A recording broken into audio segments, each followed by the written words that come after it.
Passamos ao julgamento de processo. Processo agora 24.606, que tem como relator Sua Excelência Conselheiro José Augusto. Obrigado, Excelência. Senhor Procurador. De ordem, senhor presidente. Pois não? Eu arguo aqui o meu impedimento de suspeição nesse feito. Pois não, nobre conselheira. Senhores conselheiros, trato os autos do recurso de reconsideração interposto tempestivamente pelo Ministério Público de Contas contra a decisão proferida no Acórdão 10.735/2018 plenário, zerado nos autos do processo 17.240/2005-1, que trata-se da prestação de contas da Secretaria de Estado de Comunicação relativa ao exercício 2004, que a considerou regular com ressalva. Toda a documentação foi encaminhada à DAF e a primeira inspetoria e relatório conclusivo de análise técnica, folha 49/55, considera conhecer do recurso de reconsideração e, no mérito, pelo seu provimento, para reformar o julgado, reprovando a prestação de contas guerreada, considerando-a irregular. Caminhado o processo ao Ministério Público de Contas, o ilustre procurador Mário Sérgio de Oliveira se pronunciou no feito à folha 59, Excelência. É o relatório. Com a palavra, Sua Excelência, o procurador, para a sua manifestação. Obrigado, senhor presidente, senhores conselheiros, senhora conselheira. Trata-se de recurso tempestivo de reconsideração da lavra deste Ministério Público de Contas contra o acórdão número 10.735/2018, que aprovou como regulares com ressalva as contas do representante da Secretaria de Estado de Comunicação, referentes a 2004, mesmo diante de graves infringências à norma legal. Na administração do contrato de publicidade número 007/2001, firmado com a empresa ASA Criação de Publicidade Limitada. A peça foi instruída com o entendimento do Tribunal de Contas da União, exposto nos acórdãos número 1382/03 da primeira Câmara, 1386/05 da segunda Câmara e 1550/09 do plenário, visto que a referida contratação foi indevidamente prorrogada e sem justificativa da vantajosidade da opção e por preço significativamente oneroso. A instrução manifestou-se pelo conhecimento do recurso, dada a presença de seus requisitos de admissibilidade, bem como pela reforma do julgado em questão na forma da pretensão do expediente. Isto posto, concordamos inteiramente com a medida e suscitamos o conhecimento e provimento deste recurso para fins de aplicação ao caso da regra que se lhe aplica, ou seja, a letra B do inciso 3 do artigo 51 da Lei Complementar Estadual número 38/93. É o pronunciamento.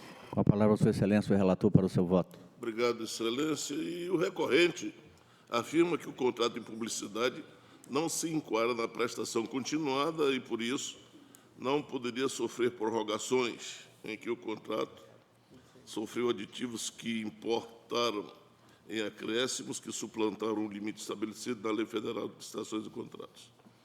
Também, analisando a documentação do processo, verificou-se que a empresa não somente ultrapassou ou extrapolou o limite de 25%, previsto na Lei Federal número 8666/93, artigo 65, parágrafo 1º, como também realizou aditivos a mais que o previsto em contrato e edital de licitação, contrato 07/2001, que somente autorizava, cláusula 8ª, uma única prorrogação de igual período. Confirmou-se também que, depois do segundo aditivo, não poderia haver mais pagamento algum para a empresa, concernente ao contrato mencionado, por ausência de previsão do instrumento convocatório do contrato. Foi também constatado, aspas, in loco, fecha aspas, que a autorização de prorrogação no contrato não possuía embasamento nenhum, o que configura contratação direta, visto que o contrato só previa o prazo de 10 meses e prorrogação por igual período. O fato é que as execuções dos serviços continuaram no período de 2003, 2004 e 2005. Observou-se também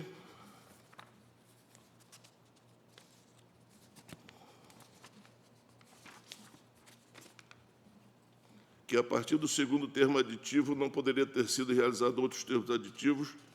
No entanto, ficou provado que foram realizados os terceiro termo aditivo assinado em 31/10/2002 ao 16º termo aditivo assinado 17/10/2005, isto é, 13 termos aditivos de valor a mais, o que significa que ocorreram pagamentos indevidamente sem previsão contratual ao arrepio da lei.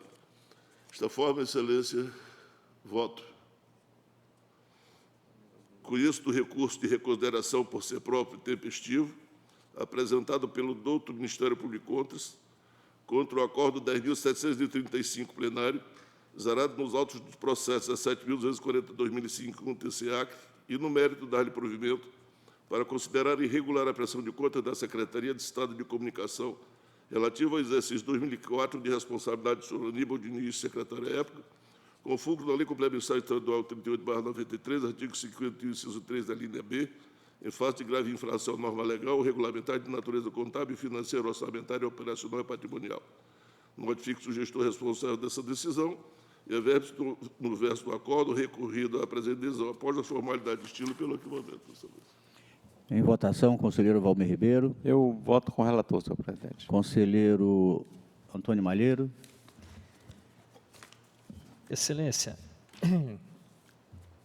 à luz do que nós julgamos hoje em 2019, não tenho dúvida da decisão. Mas aqui nós estamos analisando uma conta iniciada em 2002, chegou em 2005, passou por 2004, é este o período. E, neste momento, nós ainda não tínhamos decidido bem o que era prestação de serviço continuado. E aqui nós não estamos discutindo superfaturamento e dano erário, mas a formalidade legal. E para nós entendermos esse momento, 3 anos antes do início deste contrato, em 99, se nós falarmos isso hoje, o gestor vai preso, nós ainda tínhamos verba secreta. Não tinha lei de responsabilidade fiscal. 2000, então nós estamos bem no começo. Então, na hora de eu analisar este processo, onde não aponta dano erário, eu preciso também olhar um pouco a ótica do tempo. Então, se eu olhar a ótica do tempo e conseguir me enquadrar lá naquele período onde a ação e a administração não era igual a de hoje, hoje nós não temos dúvida da decisão. Hoje não. Com o olhar de 2019, nós não está ótimo para nós, está confortável, mas este não era o período. Então, neste sentido, porque aqui eu tenho indicação de aditivos, mas os aditivos são em função de se entender bem o que era ou não serviço continuado. Não houve pesquisa de mercado, nós já decidimos aqui que, com relação à pesquisa de mercado, é um risco que o gestor corre, e há aqui a divisão dos contratos, e aqui talvez esteja o problema, mas nós temos que olhar a ótica do tempo. E entendendo que isto já foi decidido no plenário, eu acato o recurso, por ser próprio intempestivo, mas em função da ótica do tempo, eu nego provimento. É como voto, excelência. Só quero dizer, desculpe-me, que não estou imputando nada além da irregularidade. Perfeito. Não, perfeito. Está coerente. A decisão hoje é essa. Ok, conselheiro Valmir Ribeiro. Não, ele já votou. Já votou. Polanco. Desculpa, conselheiro Ronald Polanco. Acompanho também. Senhor presidente, Relator? é um período conturbado aí, né? Que você vai, você usa nesse período uma situação de tem a fase do crime organizado mesmo ali, que é acompanhado bem de perto. Teve muitas despesas que estavam e a mídia era a principal fonte que tinha de se comunicar com a sociedade, uma fase muito conturbada aí da ação do poder público naquele período. E não tem nenhum vício realmente de preço superfaturado. Aqui a situação conduzida pelo Estado, hoje, um tempo desse, até a Universidade de Campinas, em São Paulo, queria fazer um estudo de como o Estado investiu, o Estado do Acre, naquele período para superar a fase que o Estado vivia. Que estratégia fez para se comunicar com a sociedade, para fazer... Porque foi uma fase muito difícil que atravessou o Estado do Acre naquele período. Então, Vossa Excelência... Eu acompanho. Acompanha quem, Vossa Excelência? O conselheiro Malheiro. Conselheiro Malheiro. Do empate. Pode. O senhor vai Senhor falar. presidente, Vossa Excelência decide. Então, deu empate, né? O conselheiro Valmir acompanhou o conselheiro José Augusto e o conselheiro Valmir pelo não... Senhor presidente, veja bem, eu vou seguir o pensamento da ótica do tempo que o conselheiro Antônio Jorge Malheiro arguiu. Eu acho que mais do que justo, na realidade, aquela época não é a época de hoje, e assim eu modifico meu voto. Eu voto com o conselheiro Malheiro. Pois não, nobre conselheiro, então aprovado por Maioria. maioria nos termos do voto do conselheiro Antônio Malheiro.